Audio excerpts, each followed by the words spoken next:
আসসালামু আলাইকুম দর্শক, আশা করি আল্লাহর রহমতে সবাই ভালো আছেন। দর্শক, আমাদের নতুন একটা প্রতিবেদনে আপনাদের সবাইকে স্বাগতম। এটা হচ্ছে আমাদের টাইগার মুরগি প্রজেক্ট। দেখতে পাচ্ছেন আমাদের আবদ্ধভাবে আমরা দেশি মুরগির প্রজেক্ট করছি। এখানে সারাদিন আমাদের মুরগিগুলো বাইরে থাকে, এছাড়া আমরা বিকেল হলে বা সন্ধ্যায় আমরা ভিতরে ঢুকিয়ে দিই।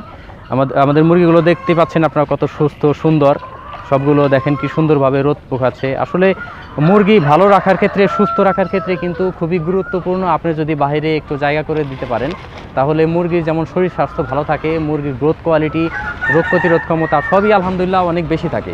তো দর্শক, আমাদের এখানে যে প্যারেন্টসগুলো আছে, আমাদের এইগুলো সব রানিং প্যারেন্টস। এগুলো থেকে আমরা বাচ্চা উৎপাদন করতেছি, বাচ্চা আলহামদুলিল্লাহ বিক্রয় করতেছি। বাংলাদেশের সব জায়গায় আমরা আলহামদুলিল্লাহ আমাদের টাইগার মুরগির এ গ্রেডের বাচ্চা বিক্রয় করি। এছাড়া আমাদের ফার্মি আছে, এছাড়া আমাদের দেশি আছে, এছাড়া আমাদের কোয়েল পাখি আছে, তিতির আছে। আমাদের সম্মিলিত প্রজেক্ট একটা, যার মধ্যে এটাও একটা হচ্ছে এটা টাইগার মুরগির প্রজেক্ট। তো আসুন আমরা ইনশাল্লাহ পুরো টাইগার মুরগির প্রজেক্টটা পুরোটা ঘুরে দেখে আসি।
দর্শক, আমাদের এই মুরগিগুলো বর্তমান বয়স হচ্ছে 11 মাস।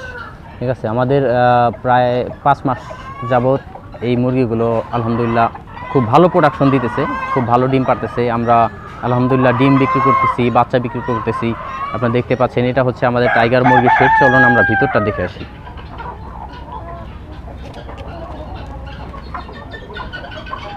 দেখেন, আমাদের ভিতরেও প্রচুর জায়গা আছে এবং আমরা লিটার হিসাবে নিচে বালি ব্যবহার করছি, বিট বালি যেটা আছে।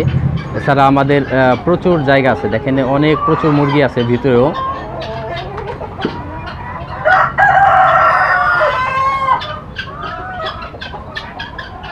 আর এখানে যে পরিমাণে ডিম পাচ্ছি আমরা শতকরা 70% অ্যাভারেজ ডিম পাচ্ছি দর্শক। এছাড়া অনেক সময় একটু আমরা বেশি পাচ্ছি, অনেক সময় একটু কম পাচ্ছি।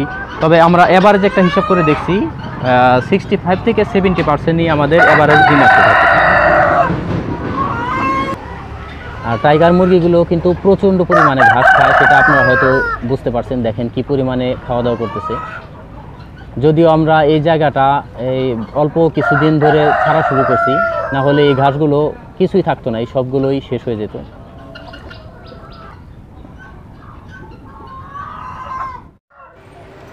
তো দর্শক, সারা বাংলাদেশের বিভিন্ন জায়গায় এই বর্তমান সময়ে এই ধরনের ছোট বড় অনেক টাইগার মুরগির খামার গড়ে উঠেছে। আর যাদের বেশিরভাগই হচ্ছে নতুন উদ্যোক্তা, আবার অনেকে ঘরোয়াভাবে শৌখিনভাবে টাইগার মুরগি পালন করে থাকে। তাদের বেশিরভাগ মানুষেরই একটা সাধারণ একটা কমন প্রশ্ন থাকে যে ডিমের প্রোডাকশন ভালো থাকে না।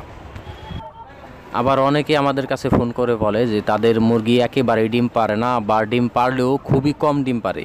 তো এটার কারণ কি এবং এটার সমাধান কি? তো আমরা যারা বাণিজ্যিকভাবে টাইগার মুরগি পালন করি, আমাদের কিন্তু এই ডিমের উৎপাদন ধারাবাহিকতা ঠিক রাখার জন্য কিছু পদক্ষেপ গ্রহণ করতে হয়। এই পদক্ষেপ যদি আমরা গ্রহণ না করি তাহলে ডিমের প্রোডাকশন একেবারে কমে যায়। আর ডিমের প্রোডাকশন কমে গেলে আমরা এই টাইগার মুরগির খামার করে বেশিরভাগ ক্ষেত্রেই লসের সম্মুখীন হই। ডিমের প্রোডাকশন ভালো রাখার জন্য আমাদের মুরগিকে অবশ্যই ভালো একটা পরিবেশ দিতে হবে, কারণ ভালো পরিবেশ ডিমের প্রোডাকশন ঠিক থাকার জন্য খুবই গুরুত্বপূর্ণ। আপনারা অনেক জায়গায় অনেক ফার্ম দেখবেন খুবই সংকীর্ণ জায়গার ভিতরে মুরগি রাখা হয় এবং মুরগির যেখানে রাখা হয় সেখানে প্রচুর দুর্গন্ধ থাকে, প্রচুর অ্যামোনিয়া গ্যাস হয়, ঠিকমতো পরিষ্কার করা হয় না। এই ধরনের পরিবেশ হলে ডিমের প্রোডাকশন একেবারেই কমে যাবে। আবার আপনি যখন বাচ্চা সংগ্রহ করবেন অবশ্যই ভালো জাতের বাচ্চা সংগ্রহ করার চেষ্টা করবেন। আর দ্বিতীয়ত ব্রুডিং যেন ভালো হয় সেই দিকটা খুবই ভালো লক্ষ্য রাখবেন। এছাড়া ব্রুডিং পরবর্তীতে যে পুলের যে সময়টা পার হয় সেই সময়গুলোতে কিছু ভিটামিন, মাল্টিভিটামিন প্রয়োগ করতে হয় যদি ডিমের জন্য আপনি তৈরি করেন। এই বিষয়ে আমাদের পূর্বে আরও কয়েকটা ভিডিও দেওয়া আছে, আপনি চাইলে দেখে নিতে পারেন। এছাড়া এখানে যে বাচ্চাগুলো দেখতে পাচ্ছেন, দেখেন আমাদের এই বাচ্চাগুলোর বর্তমান বয়স হয়েছে 8 দিন।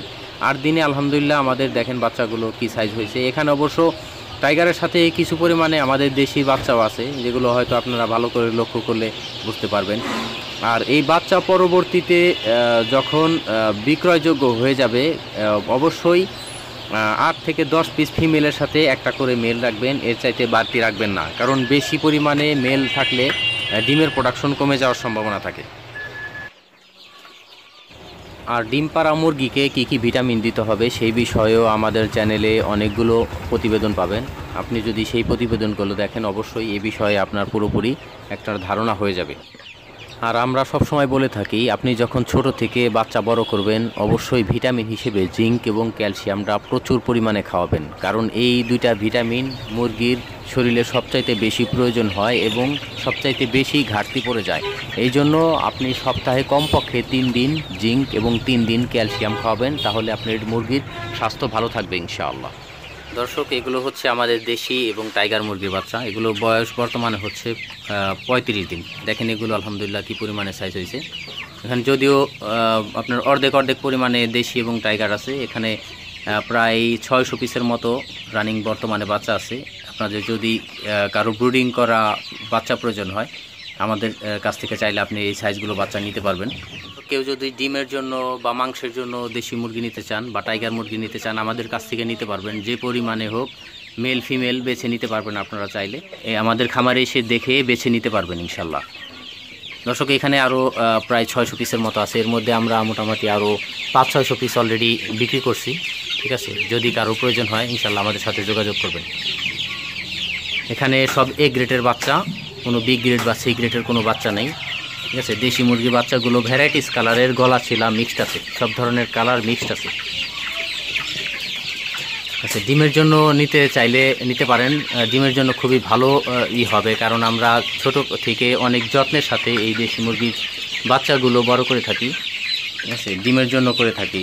আপনারা চাইলে যদি নিতে চান, ব্রুডিং করা কারো বাচ্চা লাগে, নিতে পারবেন ইনশাল্লাহ।